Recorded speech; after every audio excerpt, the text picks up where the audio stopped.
Hi everyone, welcome to week 5. This week we'll be discussing photography and its tensions and possibilities, and we'll also be discussing unsettling research practices in education and what that might look like for us as teachers and researchers. So something that I've been thinking with as I read this week is the concept that photos create realities and shape our memories of certain experiences, places, and people. So the memories of life are so often told through old photos. They shape what stories are told and retold about our lives, and they're sort of a visual time capsule of our histories. So for example, I might not necessarily remember my family's Christmas party from 20 years ago, but the photos and how they were taken inform how I perceive and remember that time and that place. Some photos are particularly powerful with the affects and sensations they create. And in this way, photography is very much a powerful tool in composing worlds. Thus, it requires particular sensitivities and accountabilities as we use this tool in our role as teachers and researchers. So this week we're going to be reading Sylvia Kind's article, Lively Entanglements, the Doings, Movements, and Enactments of Photography. We'll be reading Sarah Hunt's article, Ontologies of Indigeneity and the Politics of Embodying a Concept. And we'll also be reading Linda Tuhiwai Smith's chapter 2 in her book, Decolonizing Methodologies, and that chapter is called Research Through Imperial Eyes. So the reading this week, there's a lot of reading. So you'll notice that the activities and the exercises that you'll be doing this week are a little bit less because I want you to really focus on reading deeply and thoughtfully, taking a lot of notes, and discussing some of these ideas in your virtual collaboratories. So by Friday, I hope that you will have visited both of the links that I've posted in the week 5 Moodle, and then revisit your Portfolio 4 entry in the light of this week's readings and content. By Sunday, participate in your group's 1-hour virtual collaboratory and begin thinking about your exhibit for Portfolio 5. And there will be more details on that in the next slides. So Donna Haraway writes that vision is always a question of the power to see, and perhaps this violence is implicit in our visualizing practices. So with these tensions in mind, this week we'll be thinking together about the politics of research, specifically paying attention to the act of taking a photo as something much more complex than we might assume. So we'll be highlighting and discussing the colonial past-present histories and acts of research, photography, and in education, and perhaps open space for critical and creative ways of thinking with a camera in early childhood spaces. So this week, Sarah Hunt asks, and I quote, "How can we avoid being agents of assimilation when it comes to Indigenous knowledge, people, and communities?" End quote. So when we're thinking about this, how then might we pay attention to early childhood spaces as sites of knowledge production and find ways in engaging in these spaces that are accountable to Indigenous rights and knowledges? With this said, decolonization has become a very popular term that's used to describe this kind of work. But following Eve Tuck and Wayne Yang, there's a danger in using decolonization as a grand term to encapsulate what ought to be done. This word becomes normalized, overused, and overgeneralized, and there's a risk here in following into the same universalities that create oppressive colonial conditions in the first place.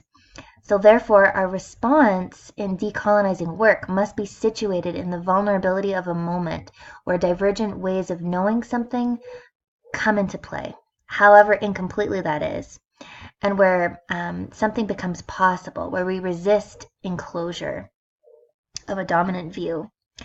So I'll quote Sarah Hunt again when she writes that, quote, "One starting place might be accepting the partiality of knowledge.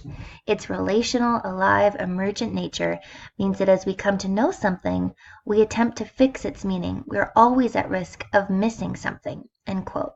So I think this, when she speaks to this partiality, this is central.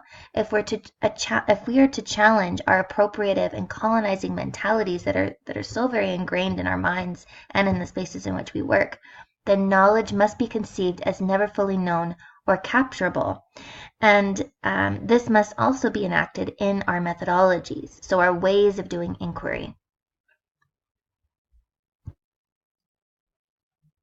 So reflecting on last week's portfolio entry 4, I want you to think about some of these questions. As you moved with the camera, viewing a landscape from various angles, what did you notice?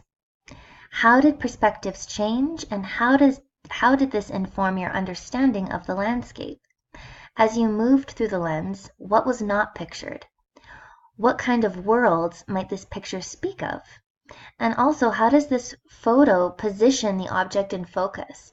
What does this positioning say of the agency of what's pictured? And what stories does this photo tell?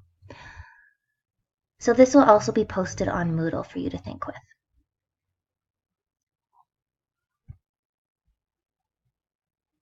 So when we're thinking about photography and the idea that a moment can be captured and represent a truth is very tensioned.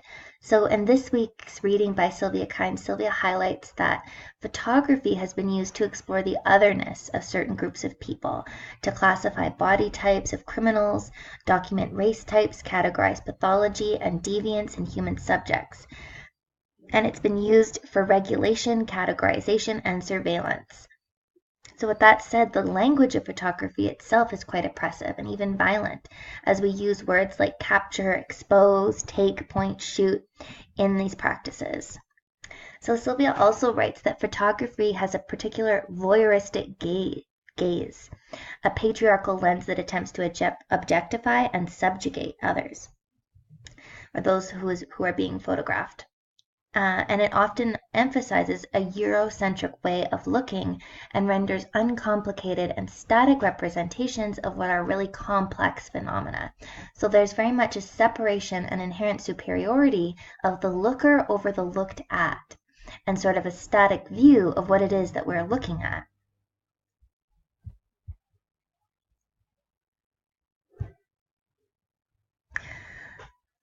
So in the 21st century, it's now widely discussed among scholars in the social sciences and humanities and in education, that research and education has a troubling past-present history rooted in colonial notions of discovery, conquest, exploitation, distribution, and appropriation.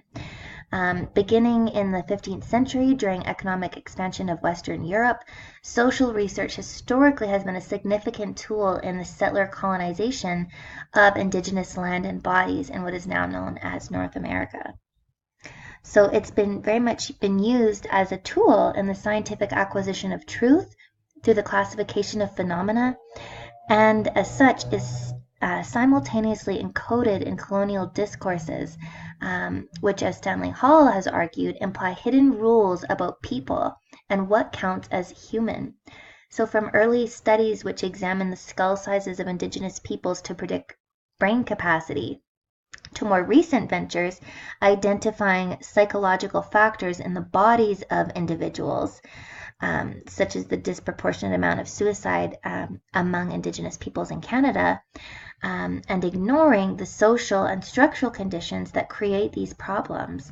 So many scholars have problematized much educational research for positioning Indigenous peoples as other and arguing that Indigenous groups have been implicitly dehumanized, giving colonizers justification to control their bodies and also their land.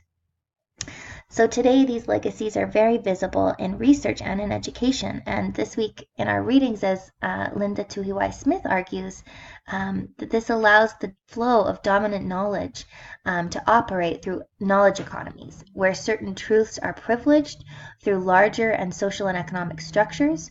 So, for example, the bodies that govern and fund research and education, the ways in which we learn within schools, how our bodies are physically regulated within the structure of the school, and even the topics that are taught at the university are very much constructed within North America's colonial project.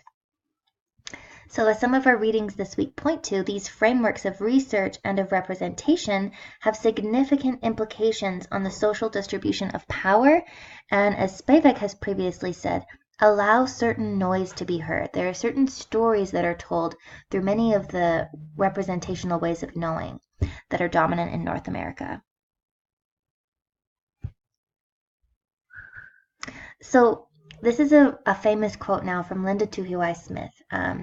Linda Tuhiwai-Smith is a Maori scholar and major thinking in the move to decolonize research and education, and she's famously said, "The word itself, research, is probably one of the dirtiest words in the indigenous world's vocabulary, historically and as well as today."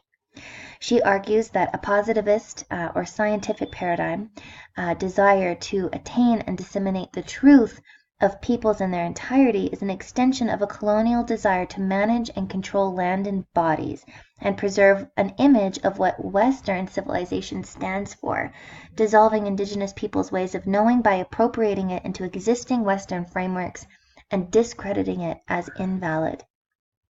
So these colonial tensions are very much alive in early childhood education and in research. And as teachers and researchers, this requires us to acknowledge our positionalities, implication within these discourses, and where we fit as educators in responding to Canada's ongoing colonial history.